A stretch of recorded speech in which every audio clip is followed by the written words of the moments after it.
Okay, so here we are at the masterclass for Terry Pearce's Transform deck of cards. Thanks very much, Sharon. Really happy to be doing this. It's really nice to have a lot of familiar faces here and people who have got the deck already, which is fantastic. Actually, I mean, this is going to be a pretty open-ended session. I've definitely got a plan, as you'll see, but it's also a chance for you to get thoughts on anything that you might be wondering about with regards to the deck, and just generally get a little bit more traction with it. So it'd be a nice way to open, just to ask the really open question: how have you been finding the deck so far, if you have had a chance to play with it? I've not had a chance to play with them massively, Terry. I have to say, when I pull them out, I look at them and go, don't quite know what to do with them yet. Okay, no worries. Well, I'm hoping that will change over the next hour. Fantastic. Anyone else? I did the same. I opened it when it first came, got really excited, had a flick through and thought, oh, that'd be good for that. That'd be good for that. That'd be good for that. And then I put the lid back on and they've just sat on the shelf ever since, because I've been busy with other things. Yeah, it is a busy time of year, to be honest, definitely. And that's been similar to mine. Obviously, I don't do as much design work as I used to, but it was exactly the same, Brian. It's sort of really great way of sparking ideas. Oh, yeah, you could do this and this. But obviously, I haven't done any actual design since I've had them. So I was hoping to use it at a family celebration, but never got around to it. Too busy cooking. I'd love to hear how that goes, Banshee. Yeah, Christmas. I've been looking at them and looking at, okay, so what connects at the bottom? What other card connects to this one? What happens when you go to that card? There's more to connect with. Excellent. And kind of got myself lost in the connecting. you can end up with all the cards. Yes, yeah. Kind of got myself lost in that aspect.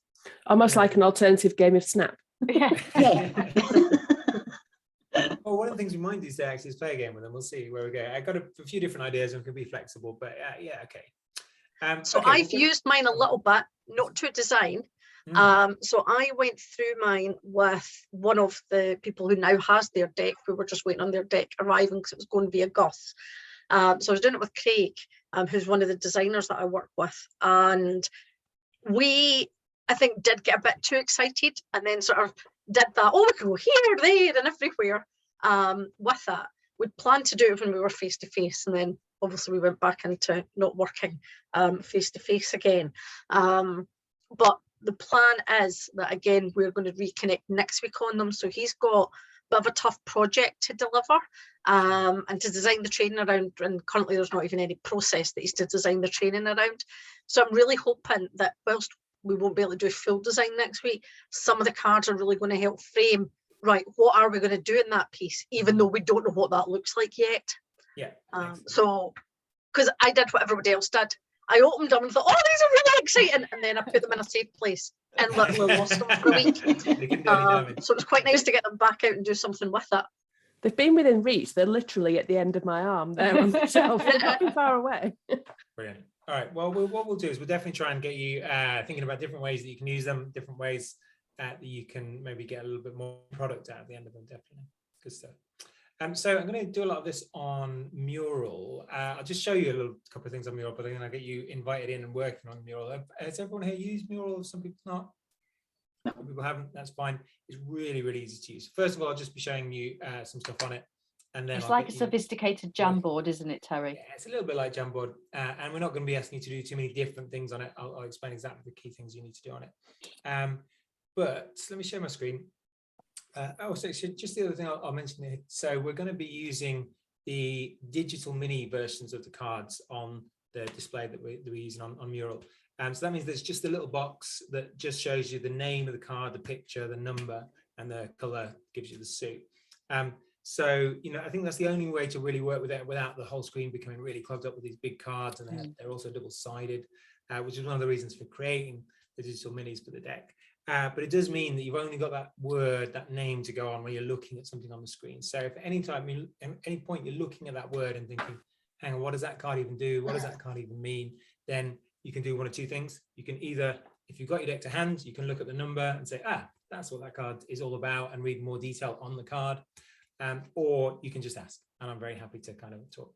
But the thing to keep in mind with all of that actually is that it doesn't really matter too much, because if we're in the ideas generation phase, even if you come up with an idea that's not what was intended by the card, what I meant when I was designing it, that doesn't really matter. If it's a good idea, fantastic.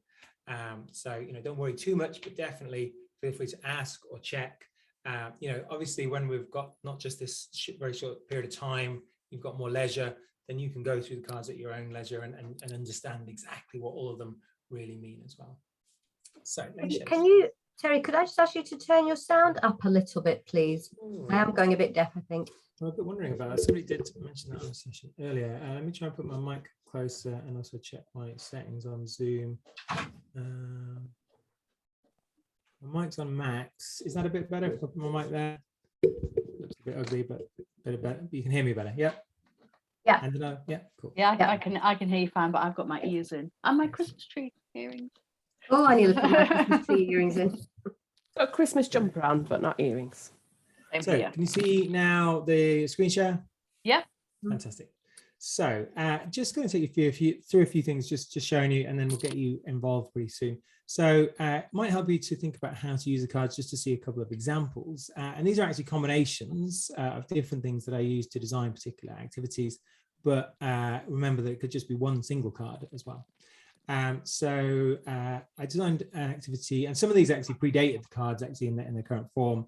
But all the ideas that I used to design these were what led me to create the cards anyway. So whether the cards were there in the process or whether they were ideas in my head at that point, it's still using those ideas to create activities.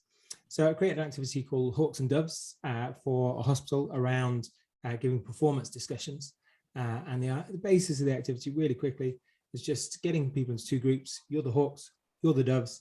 And this is how Hawks are. Hawks are about telling people like it is and telling them the hard truths and telling them exactly how they've got to put their ideas up.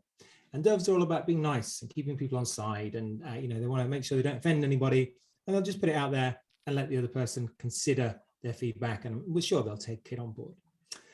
So giving them that brief and then giving them a scenario, asking them to role play that scenario, or have one nominated person from that group role play the scenario, but really play it like a hawk. Give feedback to this person in a hawk-like way, give feedback to this person in a dove-like way, and then based off the back of that, critiquing that and showing how both approaches are not ideal, actually somewhere in the middle maybe is ideal. Just really quick, there's a bit more to it than that, but what that was, if you look at it in the view of the cards, is obviously a role play, but also the card Tricked Wrong, which is about giving people instructions, and because they follow the instructions, they do something wrong, which they can kind of blame on following your instructions, but also you can then say, okay, look, what was it about that was wrong, and how can we fix it, and so on.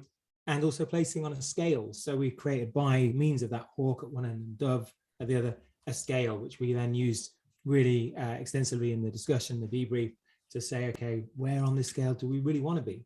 What's the impact of moving along this scale from hawk to dove in the way we give feedback? So, not a particularly complex exercise, but one that went across really well, and just was really a combination of those three cards.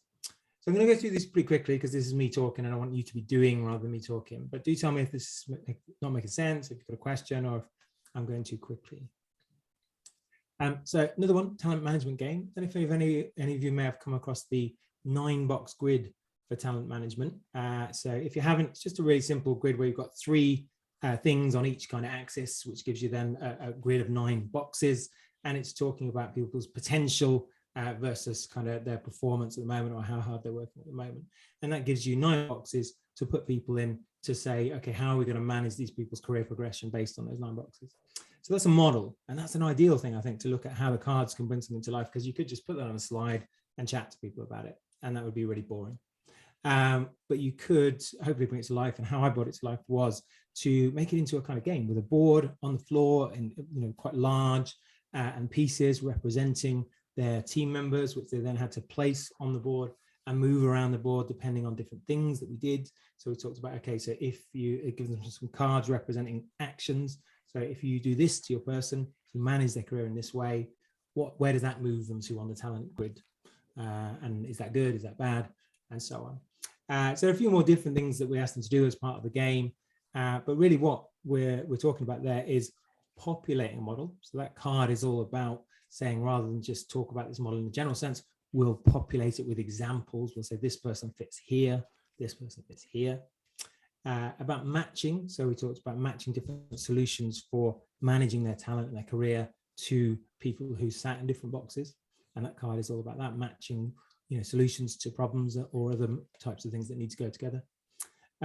There's also things in there about dividing your points. So they had a certain amount of resources, and they say, okay, which of your people are you going to devote most of your time and energy to, as represented by resources, as represented by points, and brainstorming other things that are not in the cards that we provided for you. You know, what are you going to do to try and make deal with these people who are very talented but are not applying themselves, or these people who are really hard workers but are not really, you know, haven't got much natural talent in this area, and so on.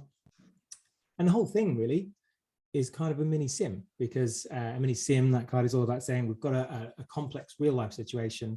How can we simulate it in a simplified way in a classroom or something like that? And then therefore look at some of the challenges and lessons and so on. So again, just really quickly, hopefully giving you some kind of insight into how an actual activity is kind of a makeup of a combination of some of these cards. And again, all of these is not the only way you could use those cards. Not to say that, you know, those 5 cards, if you put them together, you will always get a talent management game. If you put them together in 100 different ways, you'll get 100 different activities, particularly if you're looking at different topics or content or whatever. I think, Terry, just as you're talking through that one, I'm going back to you know, my corporate training design days, and I think something like that, I would have instinctively populated the model and done some sort of mini sim. But what you've just explained there, with just those other 3 aspects, which aren't even the core aspects, but they just add a bit more substance to it. They just give it a little bit more sophistication, I think, to really help things to land, isn't it? It's all about finding ways into the learning, I suppose. Great. Yeah, no, good way to put it, Sheridan. Definitely. I think that's a good thing you could get out of the deck, is to say, I've got something, it's okay, or even it's good already, but could I make it better? What could I add to it? What could I change about it? And using cards as inspirations is a way to do that. Yeah.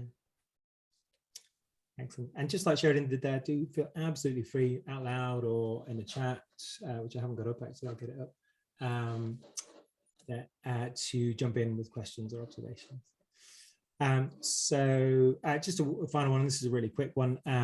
So with a client where I do a lot of writing training, designed an activity which was, the content was all about getting people to look at the words they chose to use in business writing and not always use quite such formal language. And that's a really tough sell for a lot of people, actually. People get used to using this formal language.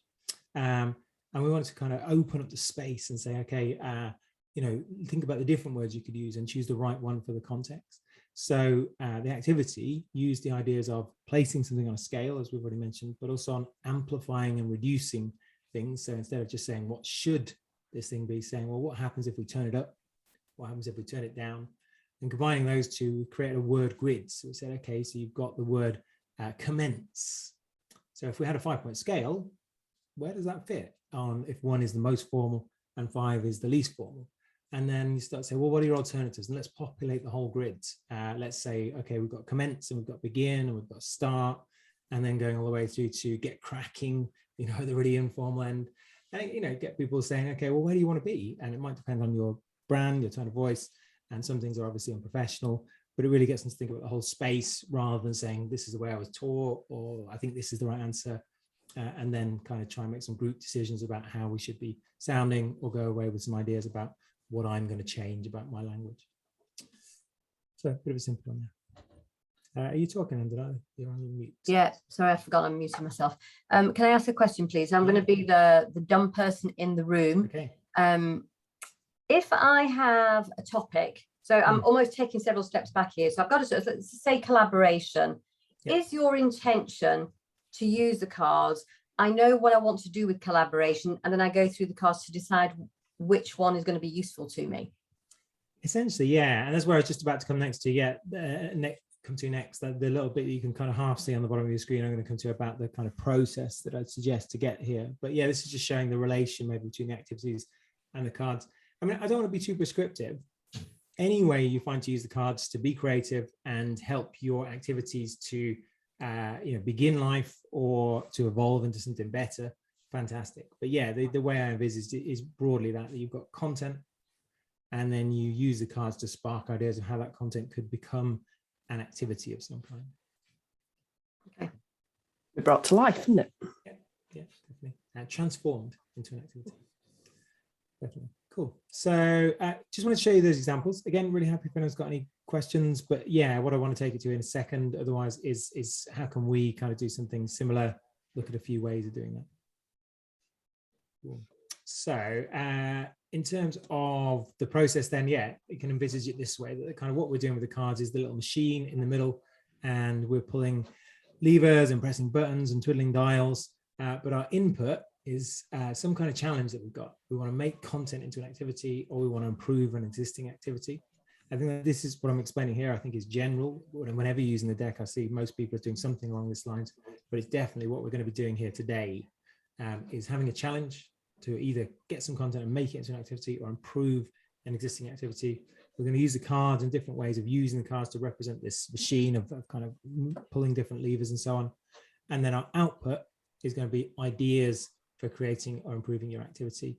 Obviously, those initial ideas, you've got to work a lot on refining them, on making sure they're going to meet your learning objectives and fit within your time and so on. The deck won't do that for you, but it's all about really getting those ideas so that you can start on that process. Does that make sense what we said there? Yeah. Fantastic. So we want to get you doing that. So the way I think to do that is get you into the mural. So I'm going to share in the chat the link to the mural. What you should find is if you follow that link, then in your browser will open up this mural, probably a little bit more zoomed out actually, so you can see the whole thing. Don't worry about if it looks like there's loads of stuff there and you wonder what it all is. Just let me know if you're having any trouble getting in. I see lots of people joining, which is fantastic. I can see at least 5 of you. How many do we have in total?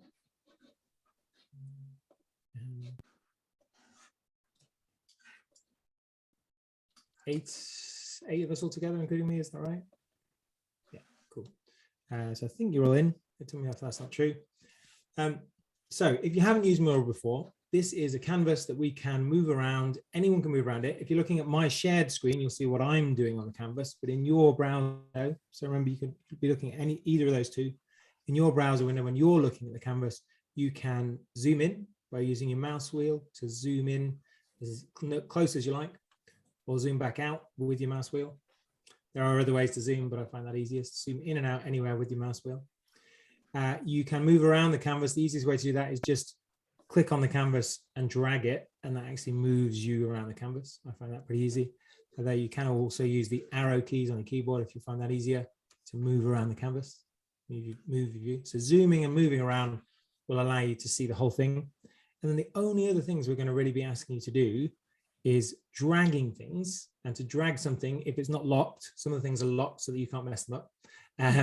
But if it's draggable, all you need to do to drag it is click on it and drag it. That's as simple as it is. And the only other thing we're going to be doing in a second is getting you to write on a post-it, which I'll come to in a second. So has that made sense so far with Mural? Is anyone sitting there going, I don't know what I'm doing with Mural? Please say something. I don't know what I'm doing with Mural. What I can't see how to get my mouse doing something. So on your own browser window, are you seeing the Mural? Yeah. Yeah. And I can see your mouse moving around, the visiting spider. So can you? Yeah.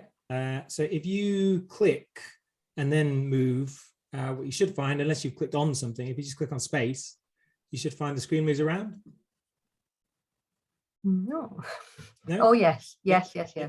Or you can use the arrow keys to move around, if that's easier on your keyboard, whichever you prefer. And then if you want to zoom in or out, just try using your mouse wheel when your cursor is on the white space. Does that zoom you in and out? Yeah. Yep, fantastic. That's the main stuff. The only other thing really to get it, that's getting around the mural.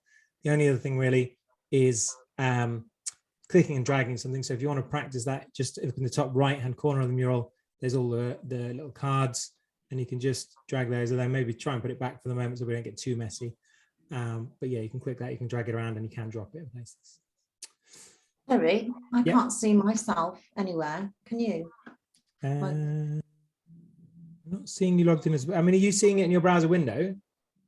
I can see the whole thing, but I can't see me. I can see everyone else's name, but I've not got one. I'm the same. Yeah, it might be. I'm not sure if that might be to do with your browser settings, but if you're able to interact with it, I wouldn't worry too much about that. Okay, I is won't it- worry. Yeah, the main thing is if Especially you if I can make- actually, if you can zoom about and move around, then yeah, that's it mainly. I don't think you can ever see yourself. No, you don't. But, I'm Yeah. looking at my cursor and I haven't got my name attached to Okay. it. I've just So got that's my little probably it then. arrow. Yeah. Yep, me too. Okay, anyone else stuck on anything with Zoom so far? Yeah, sorry. Terry, Neil? I moved something on mine. Yeah, don't worry. From moved one of the cards from the right hand side down to Yeah. the second line. That's I Can know. I great. move it back? I'm trying to delete it as well now. Oh, I need to move I know why it. that is. Yeah, okay. Yeah, okay.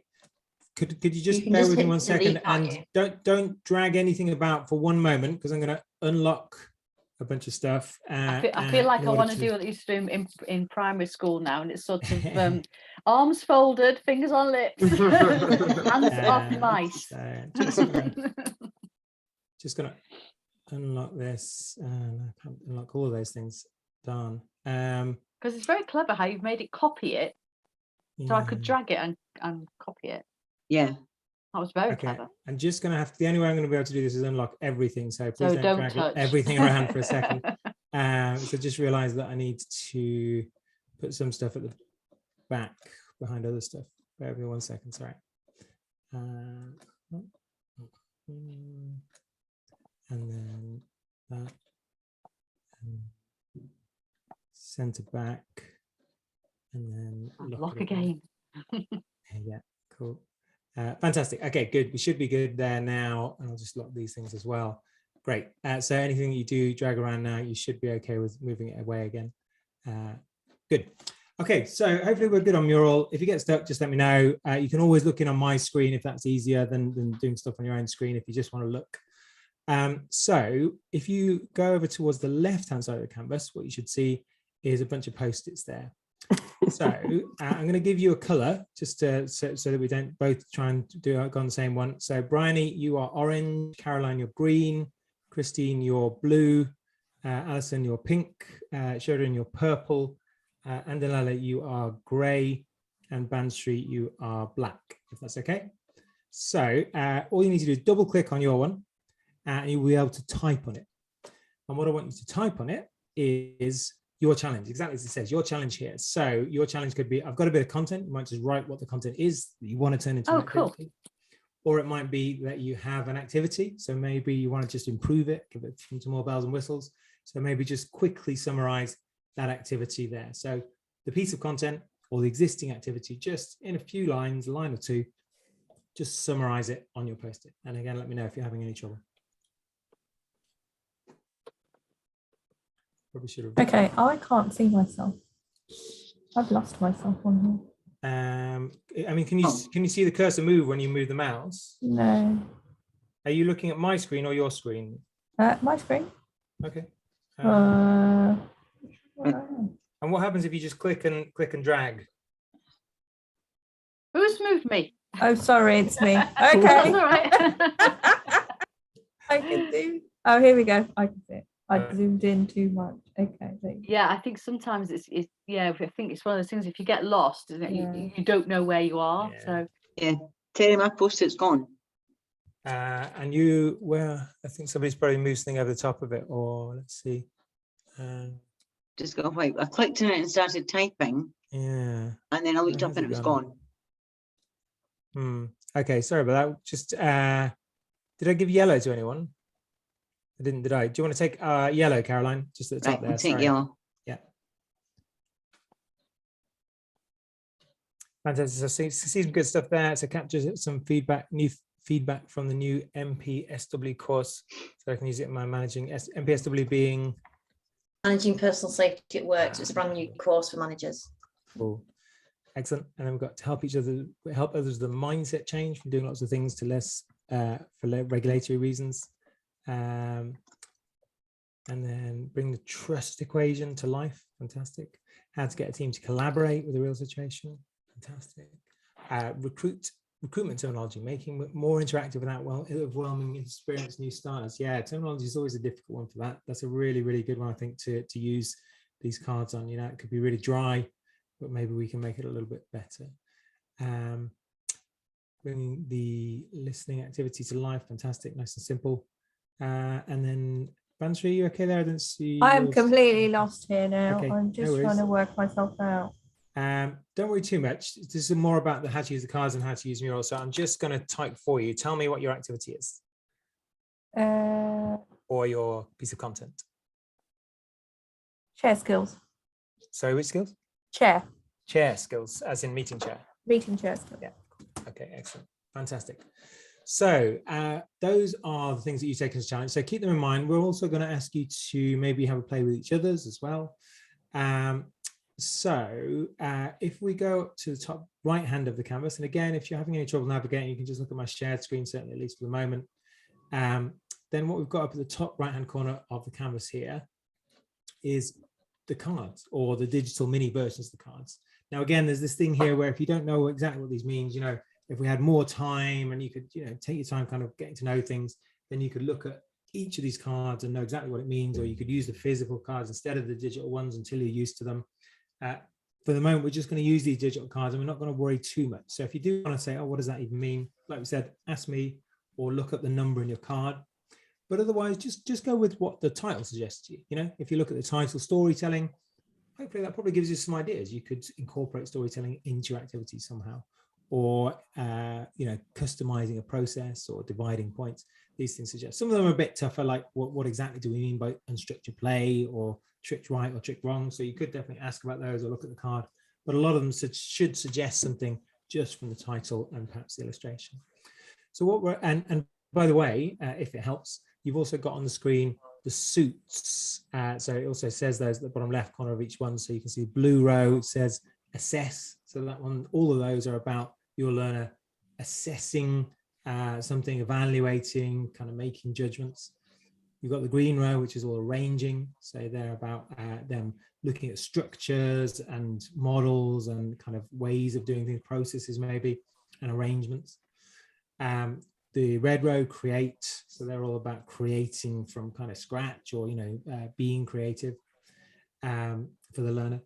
The purple one, solve. So the learners are all solving problems perhaps, or playing a game that has rules and a kind of solution, as in a win condition. And then finally the orange, apply ones, which are all about them applying a practical, you know, pragmatic thing in real life or something close to it. Looking at those titles, thinking a little bit maybe about the suits, and by all means asking questions of me the whole way through.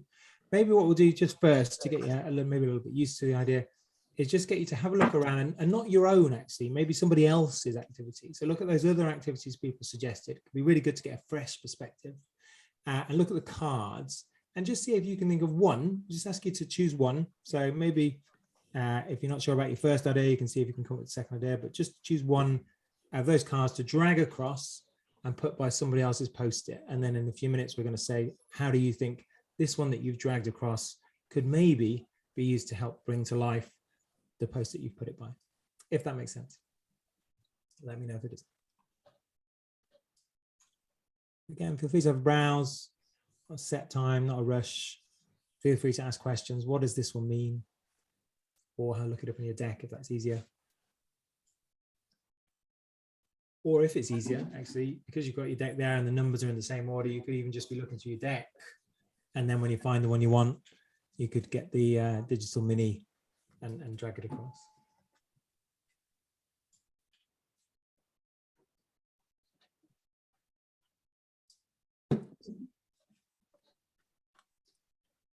And you'll find that when you drag one away, it's not exhausting the pile, because I made several in each little pile. So. Ah, that's what you did. I find it very hard because they're very little, so you've got to fact out a bit, don't you, to see? Yeah, it's a constant thing with Mural a little bit, is that you really have to make use of the zoom, because if you want to make sure that you can read things but also want to fit a lot on, then, you know, zoomed out, the text is too small. So you have to zoom in to read it and then zoom back out again. Yeah.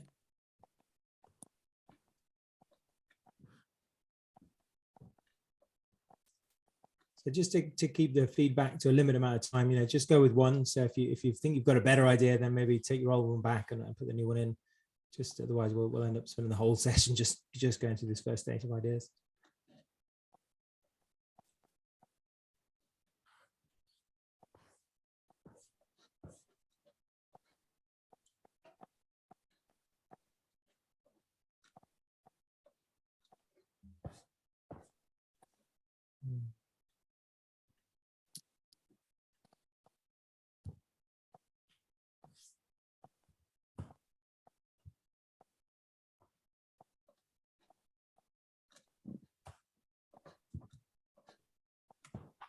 Terry, I'm being incredibly lazy.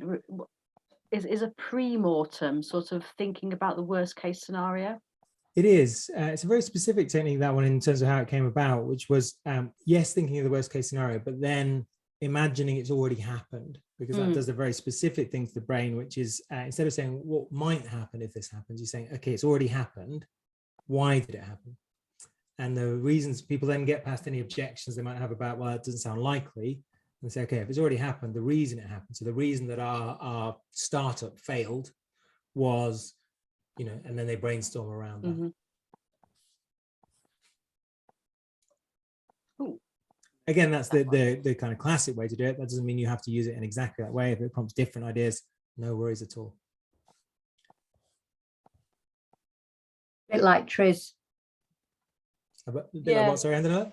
A bit like Triz, liberating structure. I think liberating structure, Triz is the new term for pre-mortem. Okay, I reckon. I do need to check liberating structures out, actually. I really haven't, and I really should. Okay, looks like we've got a lot of ideas there. So let's have a look at some of them. And again, this process that we've been through, you can do that thing in lots of different ways. When you're more familiar with the cards, you can just start to flick through them, the actual physical deck. You could start to put them in two piles, maybes and no's. You could even force yourself. You could say, do you know what? I'm not going to see which one I like the sound of. I'm going to take one and I'm going to make myself think of an activity using this card. That can be interesting.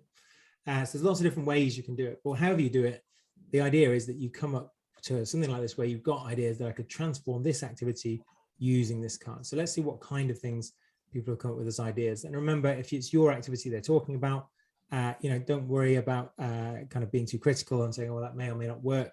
Just think about how the possibilities open up. So maybe we'll just get each person to say one that they placed and what they mean by it. So Bansri, can you tell us about one that you placed by somebody else's stuff? So I did bringing a listening activity to life by placing brainstorming. So brainstorming you place next to bringing a listening activity to life. Yeah. Great. Yeah. Okay. Tell us what you were thinking there. The idea is just to ask people what they think they should be doing and asking for ideas. Great. What they think you should be doing, asking for ideas. I think, did you place that twice or did somebody else place brainstorming? No, as well? I think someone else placed it. I don't know. Is it me? I don't know. I don't know. It's just. I think I might have done. I think I might have done a brainstorming one. Okay. And were you thinking of something similar or different there with bringing listening activity to life with brainstorming? Yeah, just, I do think a brainstorm quite often just frees up the mind. Especially say that no barriers. So I was thinking actually you could use brainstorming for any one of these, really, couldn't you? Yeah, absolutely. Yeah. Cool. That's good. And it's good to see how the same card can go in different directions for different people. So that's great. Okay, so thanks, Bansri. Andana, do you want to tell us about a different card that you placed actually as well as that? Somewhere else? I use the pre-mortem one. Yeah, actually. By the pink one or by the grey one? Well, I actually put it on mine, and I also put it on the chair skills. All right, go on. Tell us about that one, the chair skills.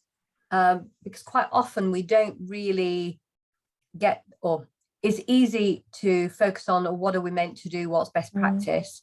But actually, if you get people to think about what's the worst scenario, if it all went very wrong, what would that look like? Yeah. And get them thinking about the implications of doing it badly or ineffectively.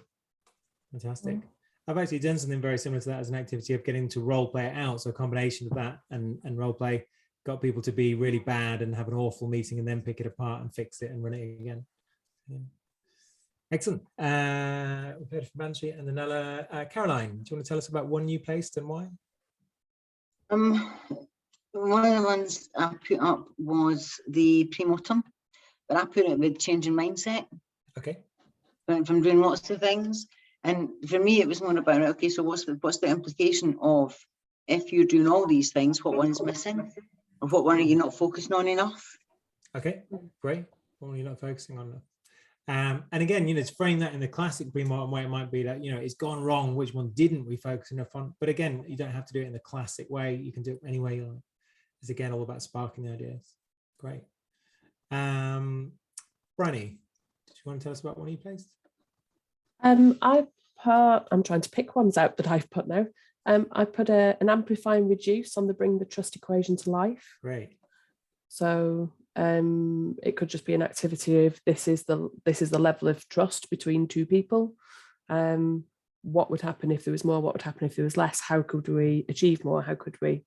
What could we do wrong that would achieve a lower level of trust? Fantastic.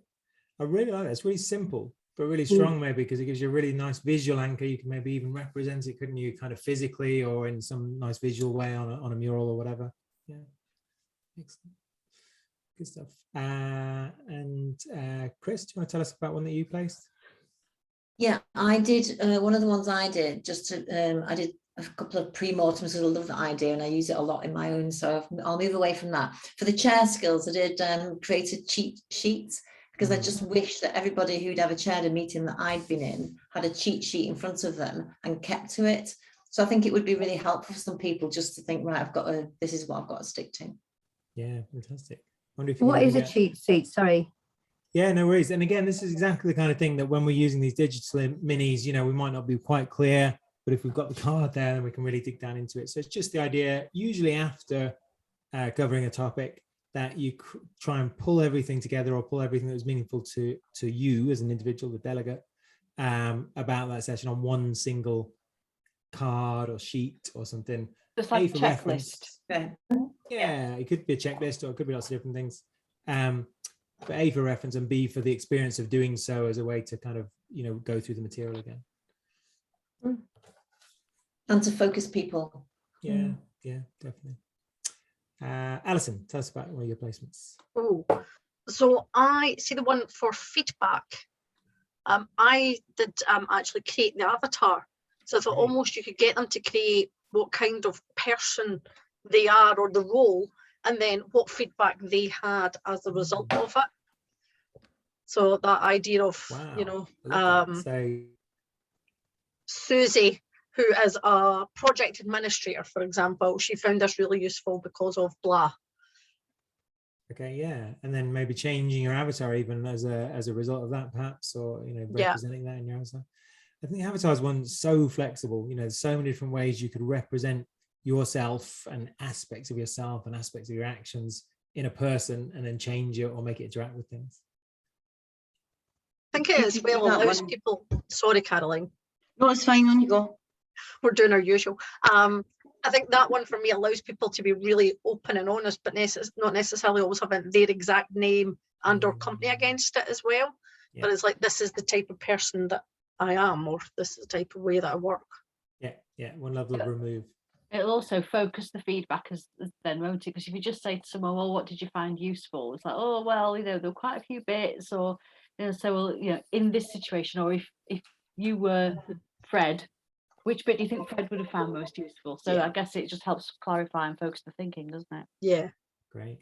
I'm thinking about taking that one further, thinking about it linked in maybe to a kind of leadership skills type piece, where you get them to create an avatar of the leader they want to be. And then at the end of each section, you saying, so this is the leader that you want to be.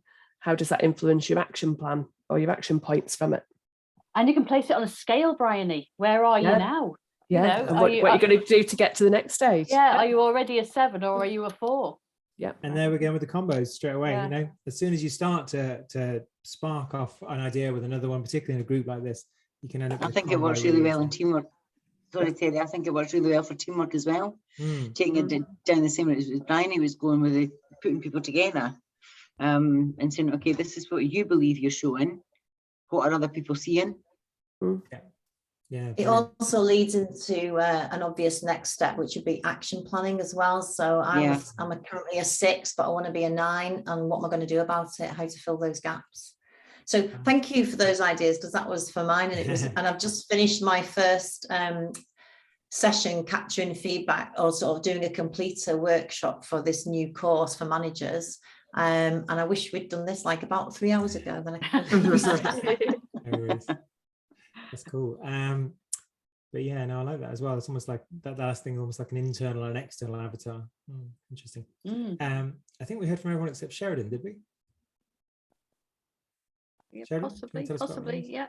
I just went for quite a simple one, really, so to help change mindset from doing lots of things to less, and I just put stage a debate, you know, do the why we should and why we shouldn't, and let's just get it all out in the open.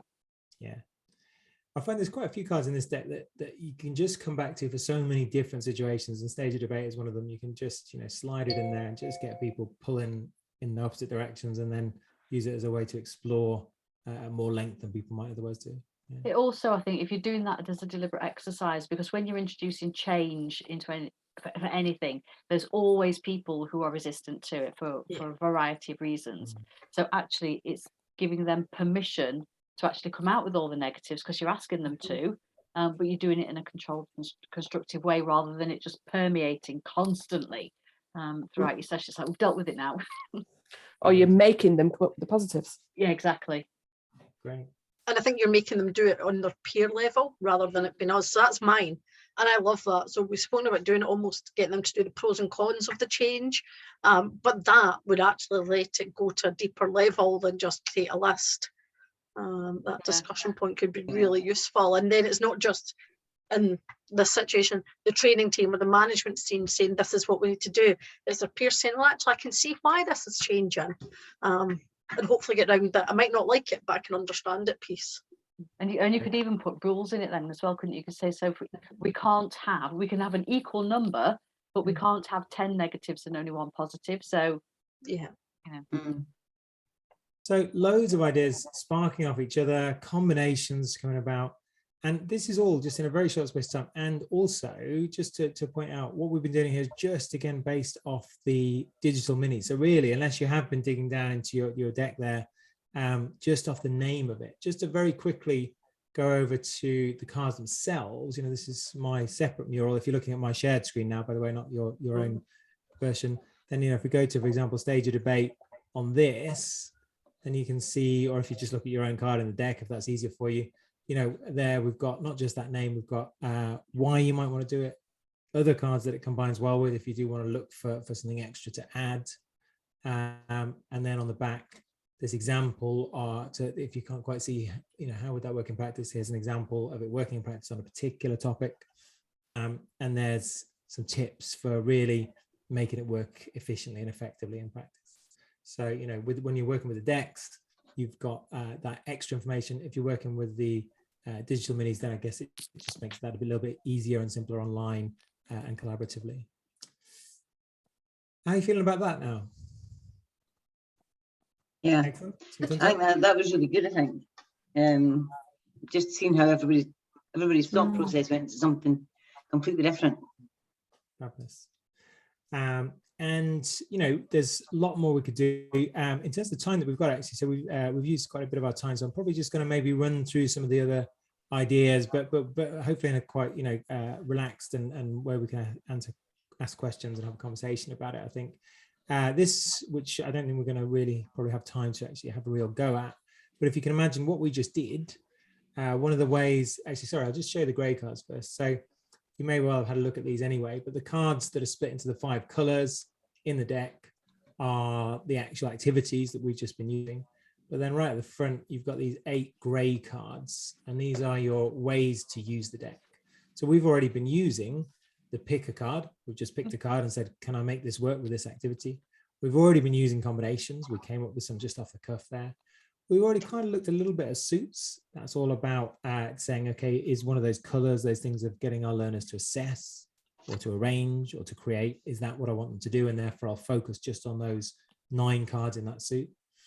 And then the other ones, the other ways you can use it, or the suggested ways in the deck, themes. So, these are a little bit like suits, actually. If we just zoom in a little bit on the themes card here, or again, have a look at it in your physical deck, a little bit like suits, but just other ways of kind of categorizing the cards. So if you think, well, I really want a quick and easy activity here, here's some numbers that I pulled out and said, these ones tend to be quick and easy.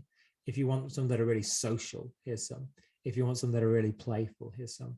And on the forum, if you, I think you all bought the version that gives you access to the forum, then I'm putting more and more of these on, or encouraging people to put their own of these on. If you find something that works really well as a set for a certain topic or a certain type of learning, then you can share that with other people and they can benefit. We access the forum, Terry. I've not come to that bit. Yeah. So you should have got, when you bought the cards, a follow-up email, which gave you the attachment of the digital minis and a link to join the forum. What I have discovered is that the forum links that I sent out, which I didn't realize, had an expiry. So what I'm going to do as one of my urgent points on my to-do list is check who hasn't followed their link and send them another link in order to, so they don't have an expired link. So I will. You've got hands up on the screen, Terry. Yeah. Okay. What I might do then actually is I might just send. Actually, go on. Let me just quickly do that. Who hasn't joined and would like to send them a link straight after this session?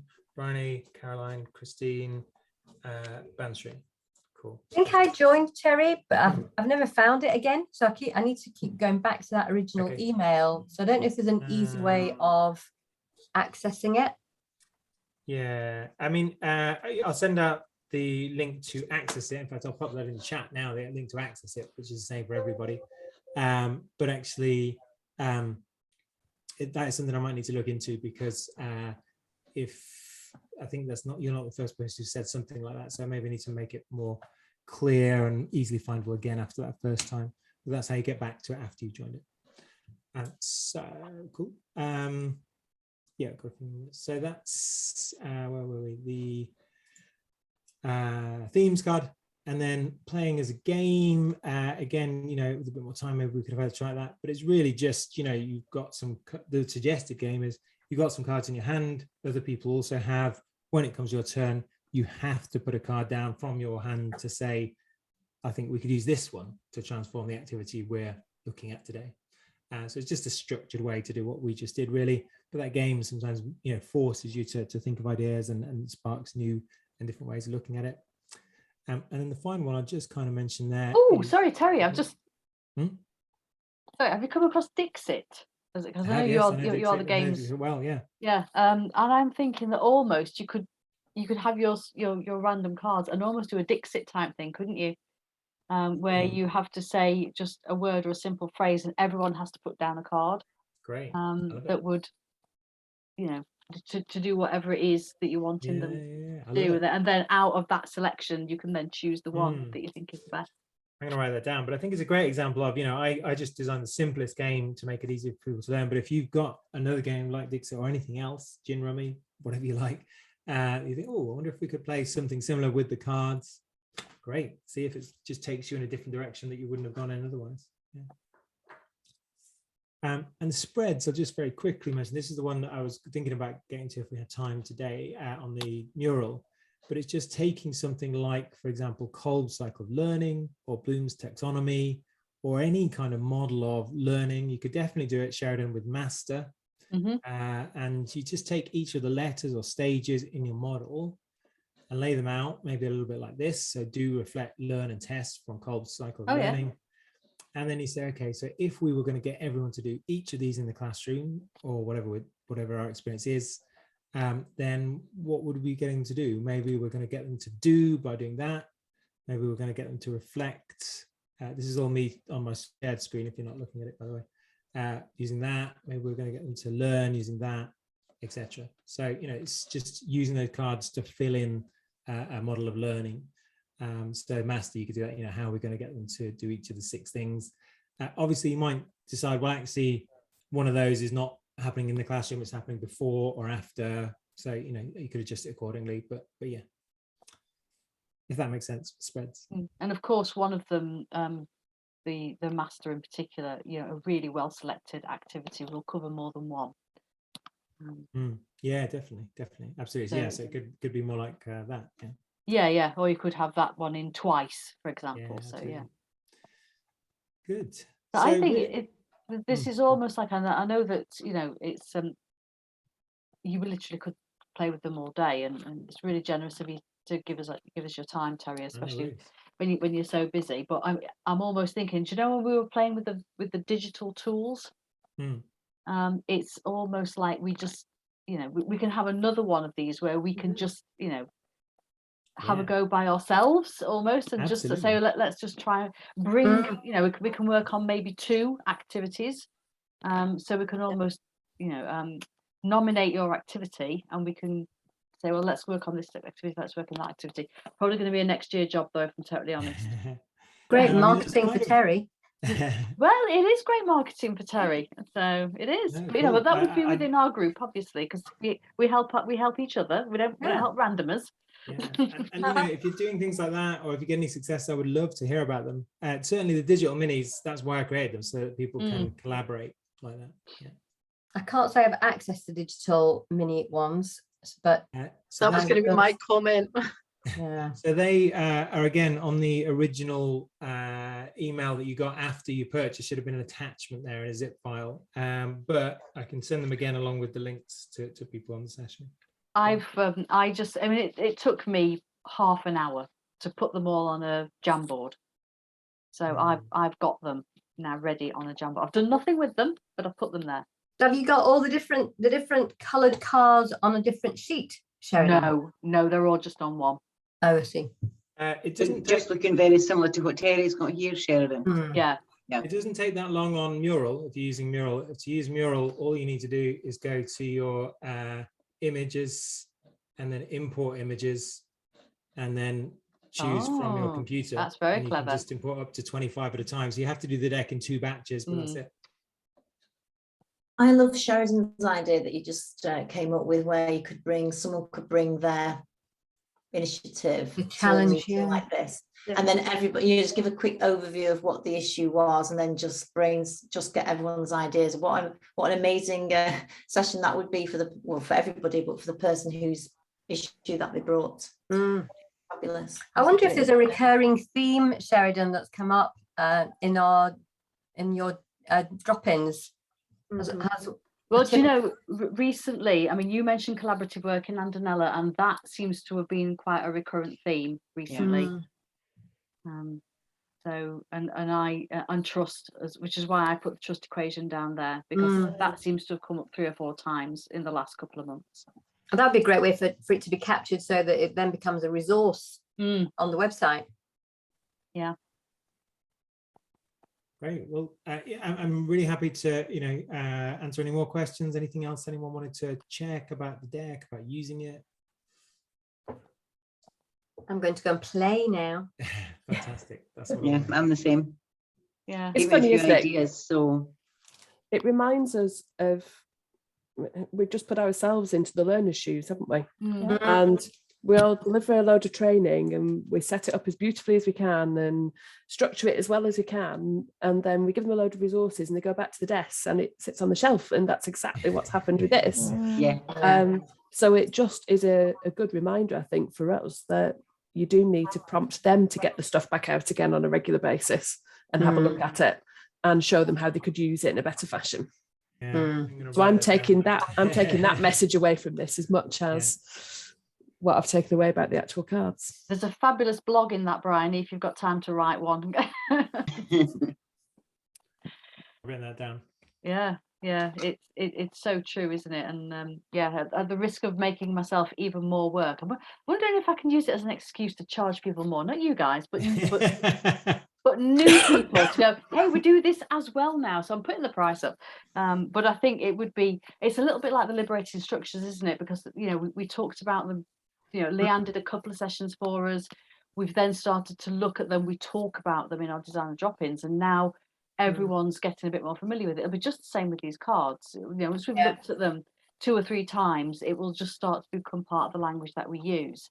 So I wonder, is there scope to and it depends how many from your gang, Sheridan, have got the cards, but almost to run one of the drop-ins or a separate drop-in Yeah. that is just focused on the cards once a month or once every 2 months, Mhm. so that we all hold, Sheridan heard me talk this week, accountability seems to be my phrase Yeah. just now, but hold each other accountable that we are going back to them, so that we get that excitement that we've got again today to go, oh, these are really bloody useful. Let's use them. Let's not leave them like we do with half the books that are on my bookshelf and whatnot. Yeah. Well, I think that's a marvelous idea, Alison, and just, you know, at the risk of hijacking Terry's meeting, is the Okay. I was also I'm thinking about next year, and I was thinking about our roundtable events and how useful they've been. I thought, oh, I wonder what topics we're going to do. So it can almost be, Alison, as you suggest, sort of we have a round table every other month, and then we have a let's do an activity every other month. So just put that extra one session in.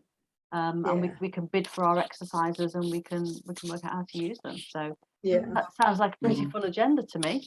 And And hopefully that Sheridan, would you get can, Terry some more sales as well, because those that don't have the cards would maybe buy them and come along. Yeah, great.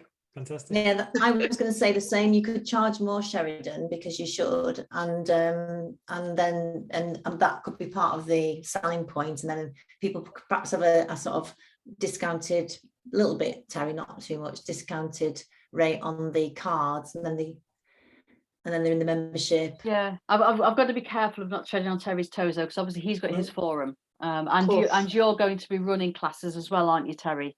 That is part of it. But that's fine. I mean, if you're doing stuff with your membership, you know. Yeah, but we'll just keep it amongst ourselves. Yeah. Terry, can I just check? So Terry, you're running classes on Transform Untold Play?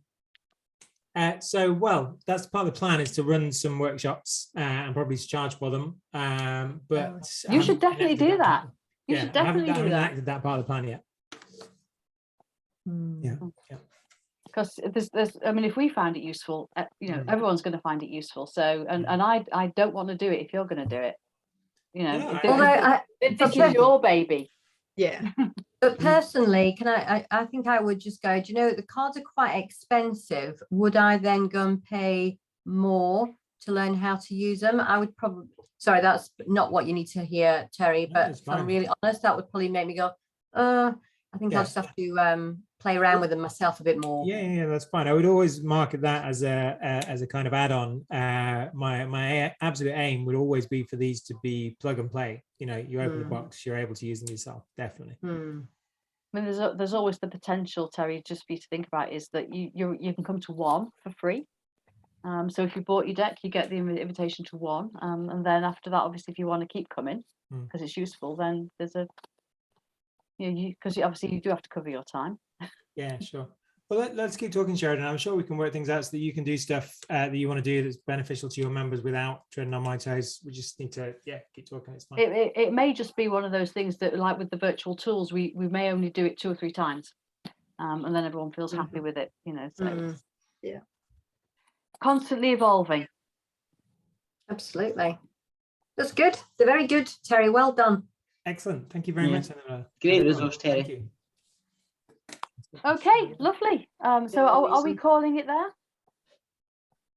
there? Happy to. See you, Bransby. Thanks for coming. Cheers. Bye, Benji. Thank you. Okay. Thanks, Terry. Thank you. Thanks, Thanks, Sheridan. everybody. Thanks very much. Thank you.